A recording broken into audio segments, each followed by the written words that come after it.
പാകിസ്ഥാനെതിരായ ഇന്ത്യയുടെ സൈനിക നടപടി ഉടനെ ഉണ്ടാകുമെന്ന് പാക് വാർത്താവിനിമയ മന്ത്രി അത്താവുള്ള തരാർ.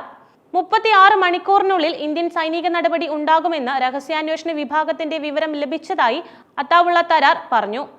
ഇന്ത്യ ജഡ്ജിയും ജൂറിയും ആരാച്ചാറും കളിക്കുകയാണെന്നും പാകിസ്ഥാന് അക്കാര്യം ഒരിക്കലും സ്വീകാര്യമല്ലെന്നും അത്താവുള്ള ചൂണ്ടിക്കാണിച്ചു. പഹൽഗാം ഭീകരാക്രമണത്തിൽ പാകിസ്ഥാന് പങ്കുണ്ടെന്നുള്ള അടിസ്ഥാനരഹിതവും കെട്ടിച്ചമച്ചതുമായ ആരോപണങ്ങൾ ഉന്നയിച്ചാണ് ഇന്ത്യ ആക്രമണത്തിന് മുതിരുന്നതെന്നും അത്താവുള്ള കൂട്ടിച്ചേർത്തു. പാകിസ്ഥാൻ ഭീകരതയുടെ ഇരയാണ്. ഈ വിപത്തിന്റെ വേദന ശരിക്കും മനസ്സിലാക്കുന്നു. ലോകത്തെവിടെയും അതിന്റെ എല്ലാ രൂപങ്ങളിലും പ്രകടനങ്ങളിലും ഞങ്ങൾ എപ്പോഴും അതിനെ അപലപിച്ചിട്ടുണ്ട്. സത്യാവസ്ഥ കണ്ടെത്തുന്നതിന് നിഷ്പക്ഷമായ ഒരു വിദഗ്ധ സമിതിയുടെ സത്യസന്ധവും സുതാര്യവും സ്വതന്ത്രവുമായ അന്വേഷണത്തിന് ഉത്തരവാദിത്തമുള്ള ഒരു രാഷ്ട്രമെന്ന നിലയിൽ പാകിസ്ഥാൻ സന്നദ്ധത പ്രകടിപ്പിച്ചിരുന്നുവെന്നും മന്ത്രി കൂട്ടിച്ചേർത്തു. രാഷ്ട്രത്തിന്റെ പരമാധികാരത്തെയും പ്രാദേശിക അഖണ്ഡതയെയും സംരക്ഷിക്കാൻ പാകിസ്ഥാൻ വേണ്ട നടപടികൾ സ്വീകരിക്കുമെന്ന് ആവർത്തിച്ച അത്താവുള്ള ഇരു രാഷ്ട്രങ്ങളും തമ്മിലുണ്ടായിരിക്കുന്ന സംഘർഷങ്ങളുടെ അനന്തരഫലത്തിന്റെ പൂർണ്ണ ഉത്തരവാദിത്വം ഇന്ത്യക്കായിരിക്കുമെന്നും വ്യക്തമാക്കി.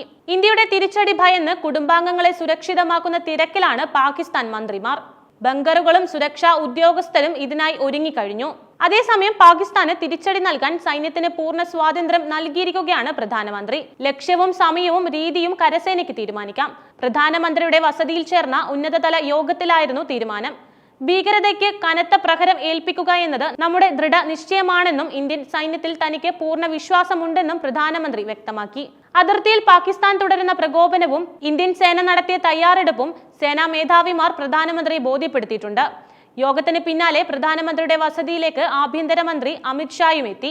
RSS തലവൻ മോഹൻ ഭഗവതും പ്രധാനമന്ത്രിയുമായി കൂടിക്കാഴ്ച നടത്തിയിരുന്നു.